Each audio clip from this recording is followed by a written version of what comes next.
உங்களுக்கான இரவு வசனம்.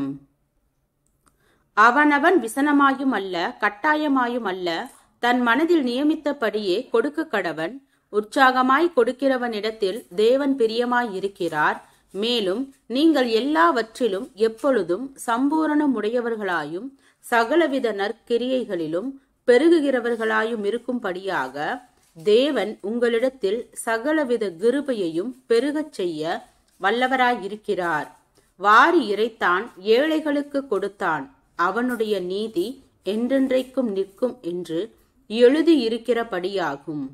விதைக்கிறவனுக்கு விதையையும் புசிக்கிறதற்கு ஆகாரத்தையும் அளிக்கிறவர் உங்களுக்கு விதையை அளித்து அதை பெருக பண்ணி உங்கள் நீதியின் விளைச்சலை வர்த்திக்கச் செய்வார். தேவனுக்கு எங்களால் ஸ்தோத்திரம் உண்டாவதற்கு ஏதுவாயிருக்கும் மிகுந்த உதார குணத்திலே நீங்கள் எவ்விதத்திலும் சம்பூரணமுள்ளவர்களாவீர்கள். 2 கொரிந்தியர் 9 அதிகாரம் வசனம் 7 முதல் 11 வரை.